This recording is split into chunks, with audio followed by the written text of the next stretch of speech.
Hi guys, and welcome to the Lowland League Catchup. It's myself, Rampant FM, and today we've got Shaun Spedding with us. Also got Kevin Marshall. How are you doing, Kev? I'm good, mate. Thanks. How are you? Hi, good. Good. Not been at a match this weekend, but unlike me, as previously mentioned, I was watching the North London derby. As I said to you, Kev, I can't be out in public when that's on due to nerves and whatnot. But you guys obviously were at a few games that we'll obviously get into. But we'll just fire through it now. We'll start with Dalbeattie versus Spartans. There was only one winner at Islecroft, and that was the weather, as Stars Clash with Spartans was abandoned during half-time. Conditions were wet and windy, with the pitch being quite soft. I saw a few pictures that Spartans shared before the game. It didn't really look that safe in terms of the pitch and whatnot. They had a few bounce tests, but it went ahead the first half anyway. 23 minutes in, the Star take the lead. Graham corner was cleared only as far as Farrell O'Sullivan, and his cross was met by Scott Milligan. A header flew past Carswell just inside the keeper's left-hand post to give Star the lead there. 5 minutes later, a goal for Spartan. Stephen McDonald slides the ball home after a fine ball by Aaron Scott, but the conditions didn't really improve. Unfortunately, the game was abandoned at half-time, with the ball failing, the well-known bounce test.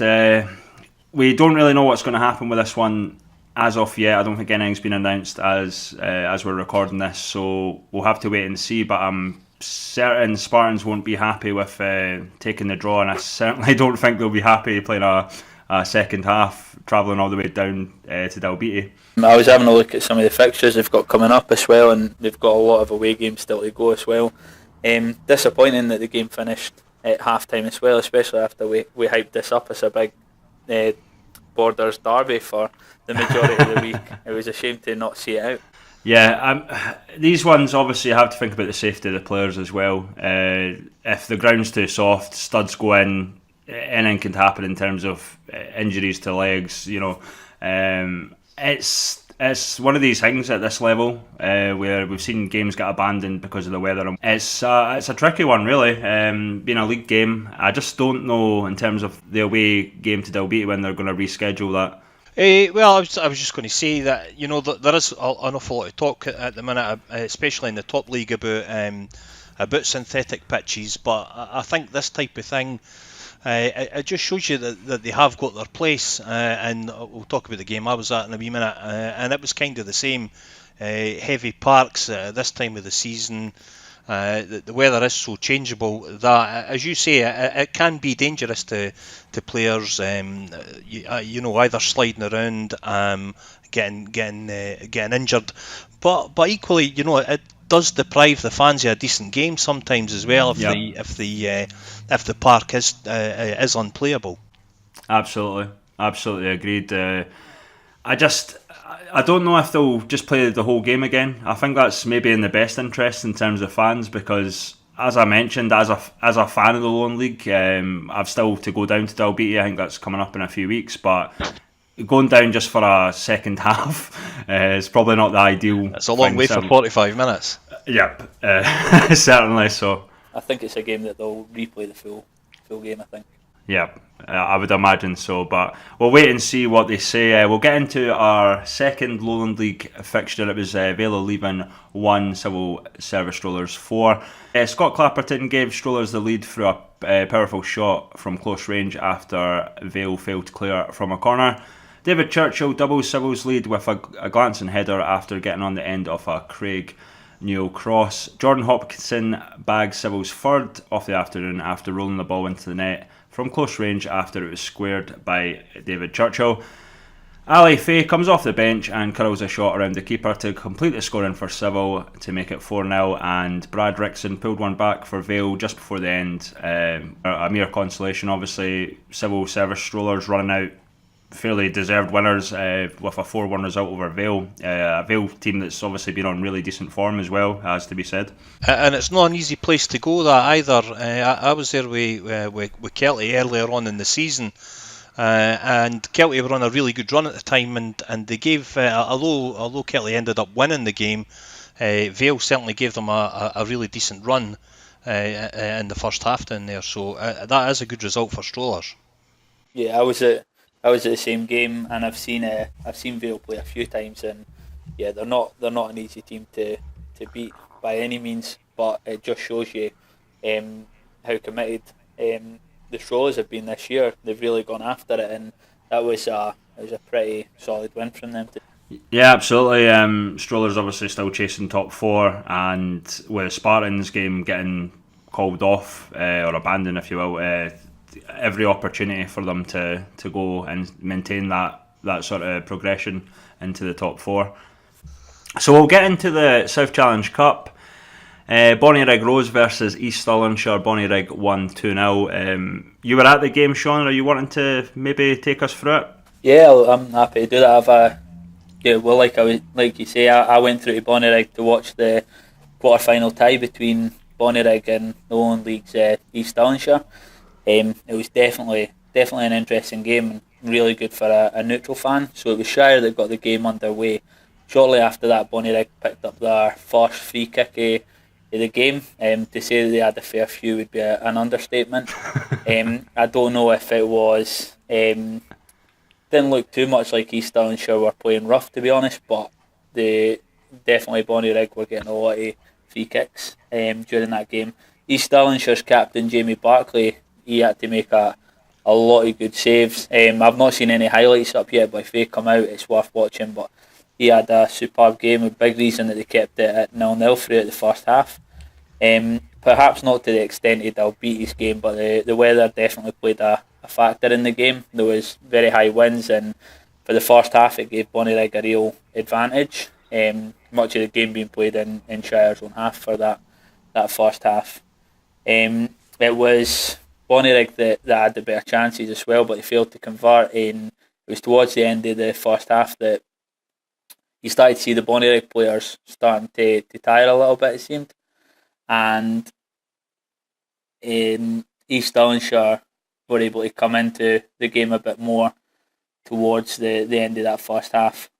Bonnyrigg continued to dominate the first half, and 41 minutes into the game, Bonnyrigg keeper Young had to make his first save from point blank range. But it would have been Bonnyrigg that would have gone into the half happier of the two sides.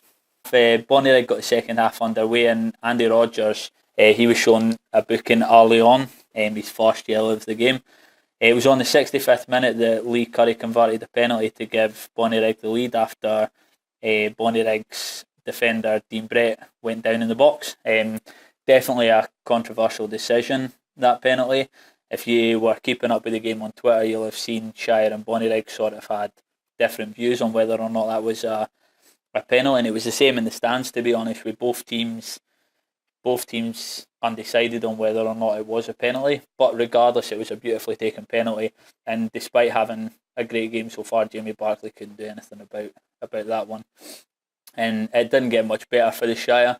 5 minutes later, it was Lee Curry again, crossed the ball, and this time it was turned into Shire's net by Andy Rogers, who game went a wee bit from bad to worse at that point. Another 10 minutes later, should have been 3 for Bonnyrigg, as Ross Gray was on the end of a really good cross, but somehow he failed to knock it in. It actually hit the crossbar and went out. Must have taken a bad bounce, or he just didn't connect with it the way he'd hoped. And if you were following the game, you would have noticed there was a wee bit of drama at the end of the game. Bonnyrigg's Brown received a yellow card, and Andy Rogers then received his second yellow for his retaliation. On his way out to the tunnel, he actually a wee shoulder barge into Brown on the way through, and it was Bonnyrigg defender Kayem Young who didn't take too kindly to that. He shoved Rogers. Rogers fell over. There was a bit of a scuffle, and then Kayem Young was shown a red card as well, and he was sent to the dressing room.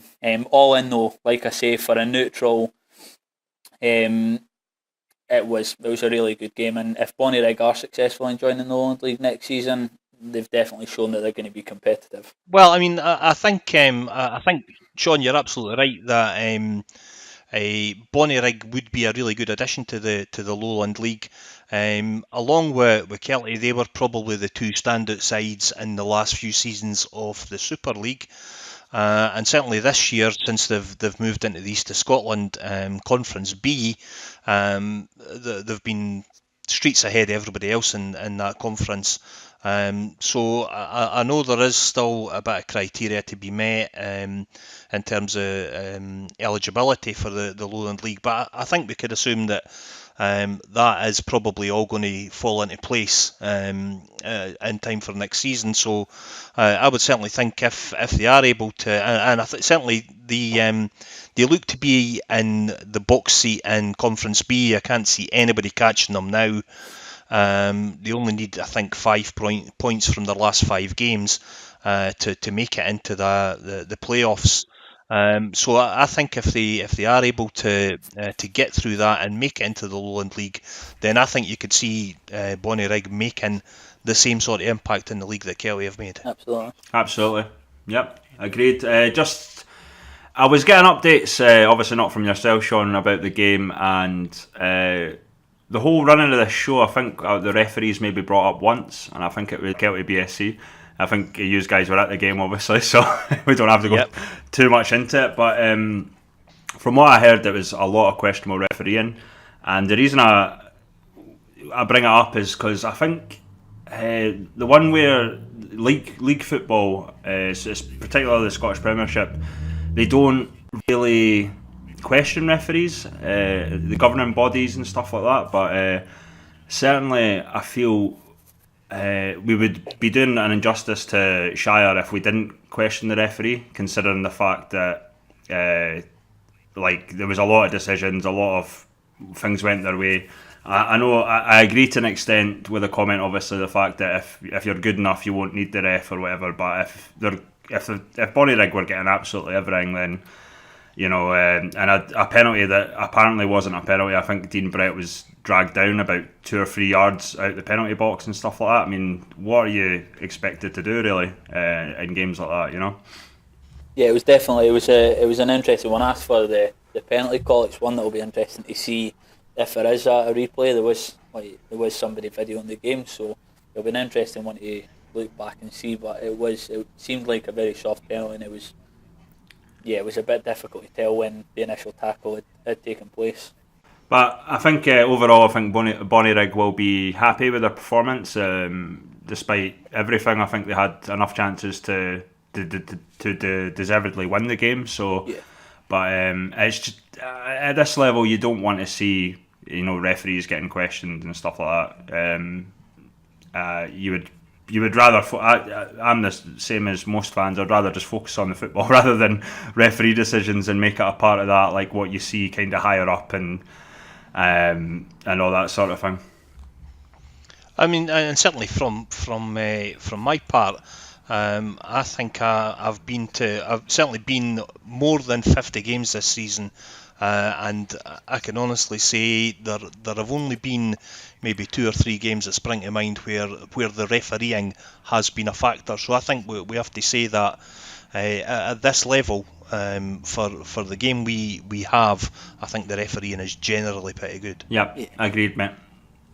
Agreed, and that's one of the reasons I brought it up, because the fact that it has been brought up so little in the course of the season. I think it's a credit to the referees, but I think they should be held accountable as much as the players are, as managers are, when there has been a poor game, really. We'll go on to Coldstream versus East Kilbride. It was probably one of the more sort of easier ties to call. No disrespect to Coldstream, but I think everyone expected the East Kilbride to get a win over them, and they certainly did with their shooting boots on. Shaun Winter, brace.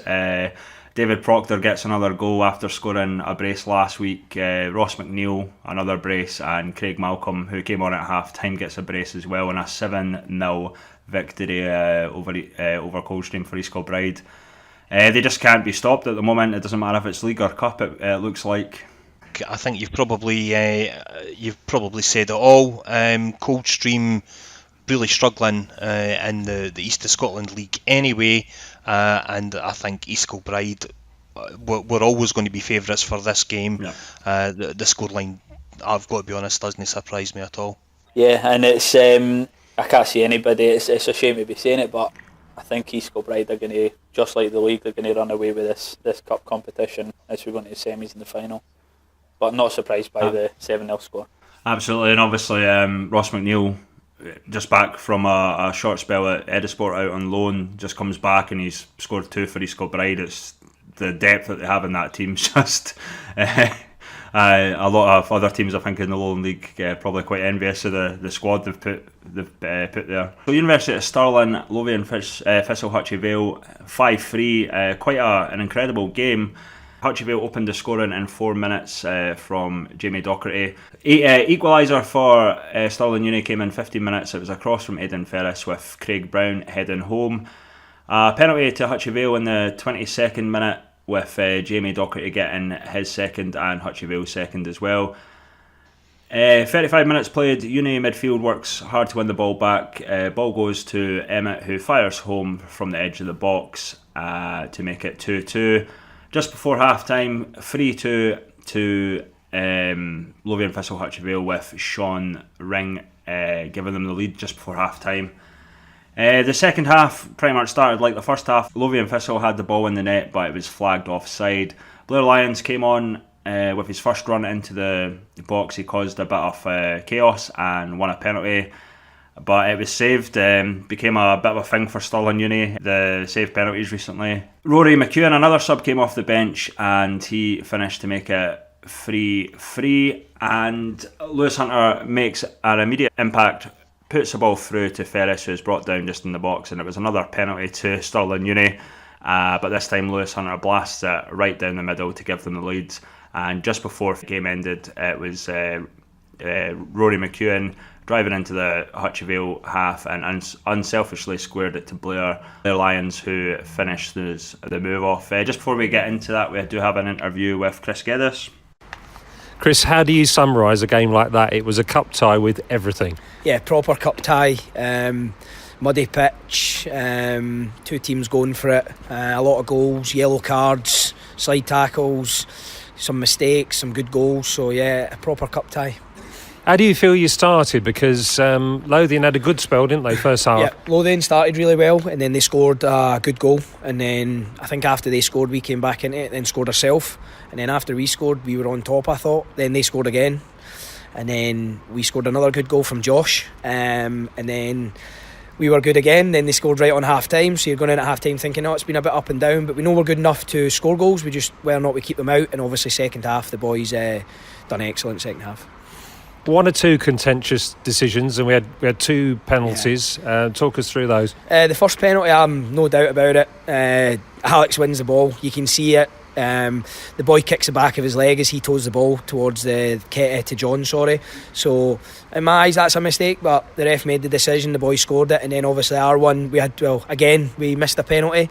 I think they were both pens. One was maybe on the line, but I'm sure that's in. And obviously thankfully we scored that one because that was a crucial one. And how much did the conditions affect the game, do you think? Yeah, definitely. Tough for both teams. It's raining, it's a muddy pitch, it's really difficult. And again, we always say this, considering we had boys out there who played 120 minutes in the heat down in Wales on Wednesday, for them to come out and beat a quality team like Lothian, just it's testament to the players. And obviously me and Mark were really proud of them and the fitness levels that they have, because not many teams could do 120 minutes and then play a 90 in this conditions and beat a quality team like Lothian. So all credit to the players. And through to the semi-finals. Yep, semi-final, and any of the teams that are still in, it doesn't matter who you get, it's going to be a tough game, but something to look forward to. Chris, thanks. No problem, thanks. It was credit where credit's due, though. I think we spoke about it about this game when we were at the Kelty game the week before, and I bumped into you, and I said that I didn't give Lothian much of a chance in this one, but they did tremendously well to have been leading 3 times. And Stirling, again, like, credit where credit's due, to come back from being down 3 times to go on and win 5-3. It's just that's an outstanding achievement, and it sounds like a cracking game. It has been a really difficult season for Lothian Thistle. They've obviously struggled with a lot of the quality that's come into the league, and on top of that, they have lost some really key players for the squad that pushed Kelty all the way last year. So they lost Nico Gibson, obviously went to Kelty, and he's now ended up at Broxburn, and they also lost Lewis Swanson, who is at Bonnyrigg now. So that's two real quality players that they've lost at their side, and I'm not sure they've been able to replace either of them too well. So it has been a really tough season for them. Agreed, mate. And a massive shout out to University of Stirling, obviously. 3 first teamers really coming on in the second half. Well, in the second half as substitutes to change the game. They did have that Bucks Cup on Wednesday down in Wales. They unfortunately lost out after 120 minutes. So it's some effort from the guys to not only come back from a late goal in the just before half time, but just to come on and get the win, because there's been many times I think this season where they've kind of struggled. They probably should have won games when it's been a draw. I think they're the draw masters of the Lowland League, but certainly in a cup game they went out and done the business, and obviously scoring that crucial penalty when they've not really been on the best form of scoring penalties recently shows a bit of confidence going forward, I think. Yep, and it's sometimes easy to forget as well that they have their university competitions that they're playing in as well. So they do have a lot more games than many of the teams in the league. Yep, agreed. So we'll go into our last fixture of the South Challenge Cup. It was Sauchie Juniors against Hillabeef Hawthorns. Hillabeef took the lead in the 55th minute under Ricky Dyer, and Sauchie Juniors equalised in the 59th minute from Craig Donaldson. Sauchie did miss 2 penalties within the time. It did go to extra time, and Hillabeef won on penalties 4-2. Very disappointing from a Sauchie point of view, but absolutely brilliant from Hillabeef. A team that I think you know quite well, Kev. Yeah, I've seen a wee bit of Hillabeef this season. It's a bit odd for me. I spend a lot of my time at Kelty, but I also spend a lot of my time at Hillabeef, so it's a wee bit. There is that old rivalry there. But yeah, I've seen the side quite a lot this season. They are a really decent side. They've got a lot of real good young players coming into the team for the last since the beginning of the season. They didn't do as well as you would have expected them in the final season in the Super League. I think they finished 7th or something like that. But certainly in the East of Scotland conference this year, they have done really well. They lost Callum Adamson, who was a player I really like. Quick player, loads of goals. He moved to Berwick Rangers just a few weeks ago, and I did wonder how that would affect them. But they seem to have picked up where he left off, and like I say, they've got some real good quality youngsters in that side. Absolutely. I was at the under-20s game, I think last week or the week before, but when they played Kelty, very tight game, but the talent at both Kelty and Hillabeef is just immense in terms of the under-20s, and there's a few of them obviously we know with Kelty, the likes of Ross Much and Kieran McCauley coming into the team. I think we might be seeing the same with Hillabeef, coming in. Yeah, and I think both sides have got some a really good youth setup as well. And certainly between the two areas, and they're not too far apart, as you know. They seem to be picking up some really good youngsters around the Fife area. Absolutely, and being from Fife, I mean, it could have easily been Hillabeef that I was covering if they had got into the Lowland League before Kelty, but massive rivalry there, Kev. So, but fair play to them. They're in the semi-finals of the South Challenge Cup with Bonnyrigg Rose, East Kilbride and University of Stirling. I think I'm not sure who. I think everyone will probably try and avoid East Kilbride, I think, hopefully. But then again, I suppose if they're going to have to go all out to make the final anyway, or win the competition. But certainly, I think for me, East Kilbride will probably be favourites to be overall winners there. I would think so. At East Kilbride, it'll be a big draw for any team that can draw them in the next round. Especially Hillabeef and Bonnyrigg. If they can get a game against East Kilbride, especially at home, that'll be a big draw for their fans and a good measuring stick for how they'd do if they did get promoted. Yep. Absolutely, yep. And also, you know, I think a lot depends on how quickly East Kilbride get the Lowland League business done, and I think we're all working on the same assumption that they are going to win that league. And if they get it done quickly and get the business out the way, then they'll either maybe knock off a wee bit, or they can go ahead and trying to push on for a league and cup double. So you know that how the Lowland League pans out might actually end up having a bit of an impact on the cup run as well. Yeah, absolutely, Kev. And Kev, you were obviously at a East of Scotland game. Do you want to sort of run through that for us? Well, I was at the King Cup game, although it was between two East of Scotland teams. I was at Moorside Park for Dundonald Bluebell versus Crossgates Primrose. Crossgates won 4-3 after extra time, finished 3 each on the 90 minutes.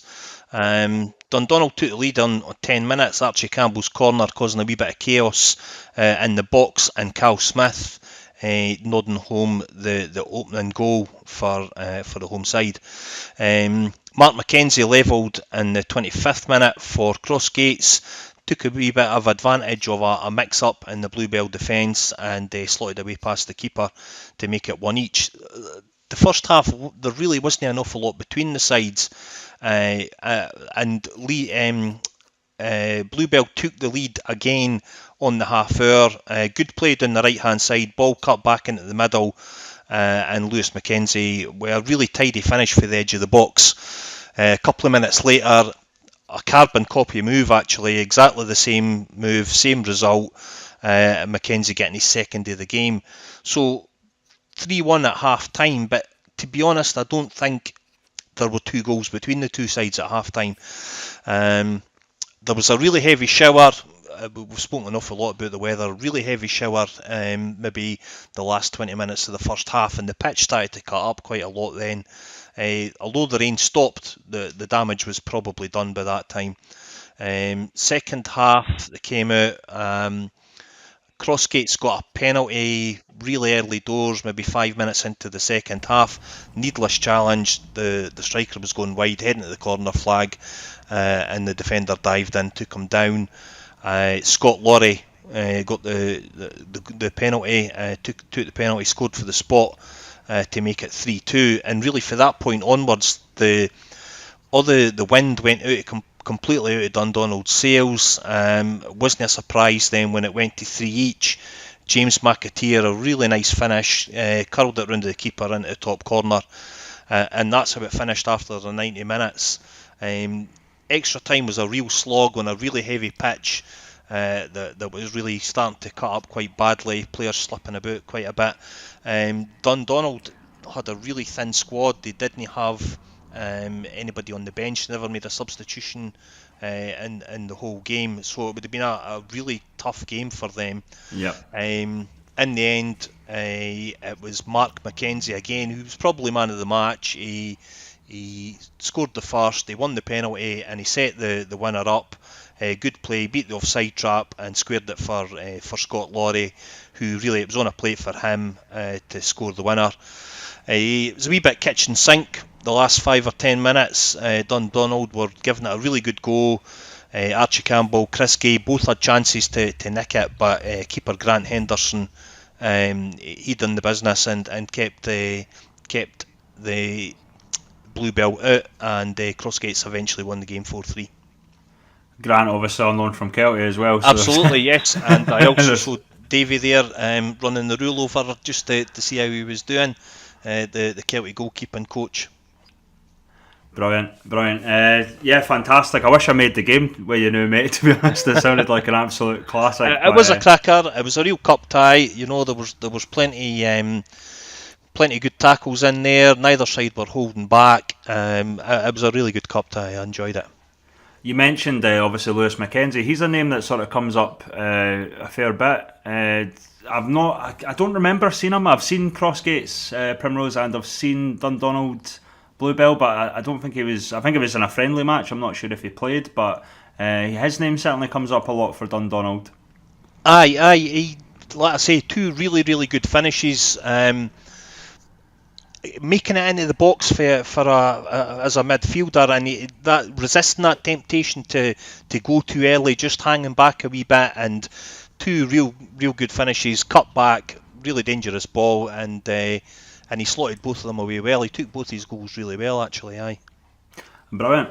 Well, one of the reasons we have you on, Kev, is obviously the fact that you do a lot of work in terms for Kelty with doing the blogs and stuff, match reports, but also the fact your knowledge of the East of Scotland as well, and this is a perfect opportunity, having seen a lot of East of Scotland teams, against Lowland League sides this weekend. That's right. When I'm not at Kelty, then I do try to get to another one of the East of Scotland games around about 5. So I've seen a fair wee bit of all of the 5 teams really, Hillabeath, Crossgates, Dundonald, and I also get up to Perth now and again to see Jeanfield.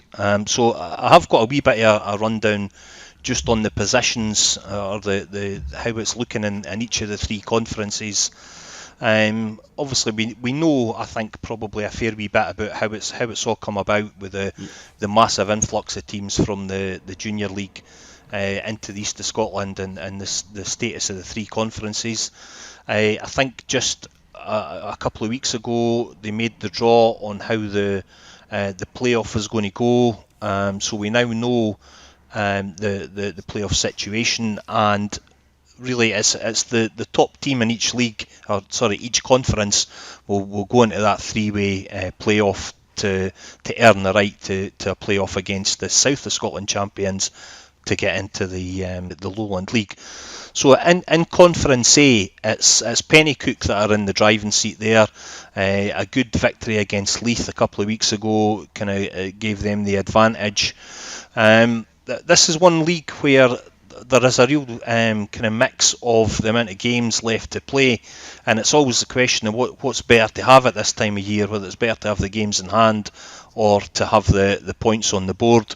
So Pennycook are top with 7 games left to play, 46 points. Musselburgh have just edged into second there with 44 points, but they've played 2 games more, and then Hillabeath they just dropped down into third on 41 points, but they've still got 8 games left to play, so there is still plenty of room there for things to mix up a wee bit. Yeah. But certainly it looks like at this stage at Pennycook seem to have the advantage, and anybody else would be looking for them to drop points if they were trying to nick that automatic place. We saw that last season with Lothian Thistle. That's what they put their challenge for the title last season down to, was the amount of games they had at the end of the season versus Kelty, who had a nice spread. So I think you've hit the nail on the head. They might be sitting ahead with a couple of games over Musselburgh, but it's a lot of games to play towards the end of the season. It is, aye, and like we said, the pitches are getting heavy, and if you've got a small squad, it can really take its toll on you at this time of year. Conference B, this one looks like it's a done deal. Bonnyrigg are miles ahead of everybody else. Like I say, they only need probably 5 points from 5 games, so I think we can assume that's going to get that's a done deal. And the rest of them are really playing for the Premier League places. Yep. The top 5, Bowness, Dundonald are probably safe, and then it's maybe any one from 4 or 5 below that. And then in Conference C, again, Broxburn are they're in the lead at the minute. They've only got 5 games left to play, but only one of them is at home. Their last 4 games in the league are away, so that's going to be difficult for them. So although they've got that advantage, I'm not sure. I wouldn't think that's a done deal just yet. Linlithgow sitting second. They are 5 points behind just now, but with an extra game still to play. And then Jeanfield in third a fair wee bit back now actually, but again they've got some more games than everybody else around them. What that could come down to is Genefield have still got to play Lithgow twice, home and away, including a last game, a game at Perth on the last day of the season, which could end up deciding the overall picture there. I think Genefield have really missed Chris Dodds since he left. Since he joined Kelty, we've both seen. I think the three of us have seen the quality that Chris has, and so that is a big loss to them. But it just shows how competitive that league is. They've only dropped points in 5 games this season, and they're still sitting third. Absolutely, Kev. Just in terms of quality, what are your opinions on maybe like the top end of the East of Scotland? How do they compare with some of the Lowland League sides? Do you feel the likes of, we've obviously spoken about Bonnyrigg, but in terms of like, could you see Hallabeef competing in a Lowland League? Could you Genefield Swifts? Well, it is a wee bit kind of skewed, the league this year, because of the way that the conference is set up, and we've seen some pretty lopsided scorelines, to be honest. I think we've seen a 16-0, we've seen a 15-1, a 14-1, some 8s, 9s and 10s. So there have been some real odd scorelines, if you like. And I think it's still trying to find its level there. But certainly, of the sides I've seen, Hallabeef, I think, have come on an awful lot since last year, as have Genefield. Maybe Linlithgow, not quite the side that we're used to seeing there. Certainly Broxburn, when I saw them a couple of weeks ago, I thought they looked really, really good. And I certainly think they're good enough to, any one of those sides are good enough to be mid-table in the Lowland League. But I think we've all seen that between the middle of the Lowland League up to the top, there is another wee bit of a step up in class. So I think those guys would maybe take a season or two to find their feet in the Lowland League once or as and when they get the chance to get that promotion spot. You see some teams that have participated in the East of Scotland at the bottom end maybe dropping back down to the juniors. Can you see that happening? I suppose it is a possibility, and there are still a bit of tunes to be played on the whole pyramid structure and things like that as well. Certainly, some of the teams that are in the lower reaches of the East of Scotland League have been on the wrong end of some real heavy scorelines this year, and that can't be pleasant for the players or for the fans. And I would like to think it's probably most people are thinking this is just an oddball season, and maybe next year, once we get levelled out a wee bit, that would start to even itself out. So unless there is the junior leagues get a pathway into the pyramid, I would think anybody kind of wanted to take that would maybe see it as a bit of a backward step. Yeah. Run through next week's games in the Lowland League. We've got a Friday fixture. It's Spartans versus Kelty Hearts. Obviously, I'm going to be there. What about yourselves? Are you going to be there, or? Yeah, I think I'll probably make the trip over to Ainsley Park on the Friday night. Absolutely, aye. Yep. What about yourself, Shaun? Yeah, I'll definitely be there. I was there earlier on when they played East Stirlingshire. It's a lovely ground, and yeah, I'll definitely be going back there on Friday night. In terms of the result, obviously Kelty, in fact both teams on really decent form. I usually, in the history of the show, I usually favour Spartans at Ainsley Park, but I don't think it's going to be easy for them, especially having seen a lot of Kelty this season. I think it could be a really tight affair, I think. Yeah, and I think a Friday night game's got a different dynamic as well to a lot of what the Saturday afternoon games have got. So I'm really looking forward to that. The last Friday night game I was at against Cumbernauld Colts when they scored a late winner. So I'll be looking for the same again, but obviously with Kelty getting the late winner this time if possible.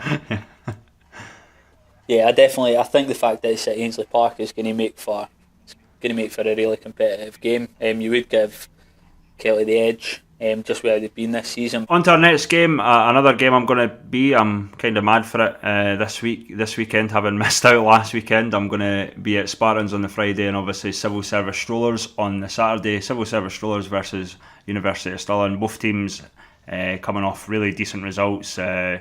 Civil Service Strollers at home, still chasing top four. Well, they're in top four depending on what happens with Spartans Kelty, but University of Stirling absolutely no mugs, considering what their team done in the cup, and obviously it's going to be a very interesting game, I think. Yeah, absolutely. And with Spartans playing against Kelty and Civil leapfrogging them this week, I think it's one that Civil will want to go out there and keep the pressure on to maintain that fourth spot in the league. So it'll be interesting to see how Stirling Uni react to that, because I think Civil are going to come out really strong for that game. Yeah, I think you would obviously probably favour civil service here, but as you say, Chris, University of Stirling are no mugs, and you've really got to be on your game against them, or they can take points off you very easily. Absolutely, mate. We saw. I was really impressed with Uni when they came to Kelty. Blair Lyons, player Kieran Hall.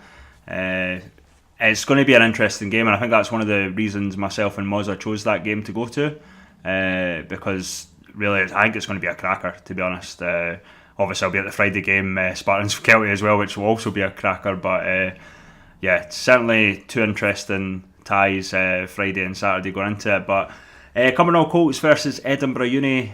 Cumbernauld Colts been on a bit of a sort of downward spiral at the moment. They've kind of, their aspirations for top four, I think, have kind of went away now.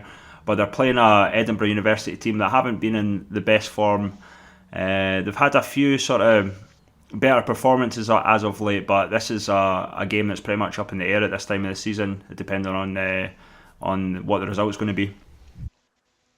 Yeah, I've only seen Colts once this season, and they were really, really good. They played right to the very last minute. So I would expect them to probably get over the hiccup that they've had the last few weeks, especially at home, and I would think they should win that one quite comfortably, to be honest. Yep. Absolutely agree. Yeah, being at Broadwood Stadium is definitely going to give them the edge. I think they've got the edge over Edinburgh Uni, but similar to Stirling, I think both the Uni teams are capable of causing a bit of unknown when they go into any game. But yeah, with being at Broadwood, I think Colts should win this quite comfortably. Edisport versus East Kilbride. Not much to say other than the fact that I think East Kilbride are going to win. No disrespect to Edisport, obviously they've not been on the greatest of form, but East Kilbride, they will look at that as another step towards the title, I think, in that match, despite it being at Galabank, I think. Yeah, I think you're constantly looking at games where you think East Kilbride might slip up and drop points. To be honest, I don't see this being one of those games. No, it's a bit of a trek for them to get down to Galabank, but I think they're strong enough that they should see this one out quite comfortably. Gala-Ferradine Rovers versus East Stirlingshire. Shire have been on some decent form in the league, but Gala's not been an easy place for teams to go. It's hard to give a team one over the other, because I was at Netherdale a few weeks ago with Kelty, and I thought I was really impressed by Gala. It wasn't the best of games, but any team that goes to Netherdale, I think it's safe to say that they know that they're going to be in for a game, I think, and I certainly believe that Shire will probably know that they're going to be in for a game as well. Yes, I think this is one of the more evenly matched games for next weekend. East Stirlingshire, they're going to be looking to bounce back after that game against Bonnyrigg, and they've also had some great, like you say, league form of late. And well, Gala, we've been talking about it all season long. You can always expect them to come out and put on a show, and with it being, like you say, down at Netherdale, this is one of the harder ones to call, and I don't think I could pick a winner in this one. Yeah, me too. I'm going to stay on the fence with this one as well. I don't see there being an awful lot between those two sides. It's going to come down to being a tight game, and whoever takes their chances, to be honest. Yep, agreed. Gretna 2008 versus Whitehill Welfare. Gretna have not been in action recently. They're one of the harder teams to judge in the Lowland League. It's either feast or famine with them, I think, a lot of times, but I think they'll fancy themselves against Whitehill. Whitehill will have to go out and obviously try and get a win to put, with Dalbeattie not playing this week, it's a great opportunity for them to sort of close that gap, that 5 points. But we've been saying it, myself and Moza, for a wee while now, that they need to go out and get a win. It's a must win for Whitehill, but Gretna, they're unpredictable. Yeah, I think when you're on the type of run that Whitehill are on, it's difficult to see where your next point's coming from. They really need to start picking up wins. Even draws are not enough for them now. Whether they can go to Gretna and do that, I'm not so sure, to be honest. No, it's definitely going to be an important game for them. After this, I think they've got a run of 3 games at home against Galley, Stirlingshire and Edusport. They're going to need to try and take some points away from this one and carry a bit of momentum into that run of home games if they're wanting a chance of staying and playing in the Lowland League next season. Agreed. And on to our final fixture, Vale of Leven versus BSC Glasgow. BSC Glasgow obviously off this week as well, but Vale of Leven, they have been on really decent form as of late, apart from the weekend they're getting beat 4-1 off of Civil. I certainly don't think the heads will drop, certainly being at Victoria Park, but BSC Glasgow, the unbeaten run that they're on as well, it's going to be hard for me to go with Vale on that one. I think BSC will go into that thinking another 3 points. Yeah, absolutely. I think BSC will be looking to take points away from that. Vale were on a pretty good run of form. That CS one against Civil Service, I think it's maybe going to give them a bit of fight for this next game, but I think BSC are just going to be too good, even going down to Innerleithen. Yep, I agree. I think BSC are keen to keep the pressure up on East Kilbride, and I think they'll be too good probably for Vale of Leven.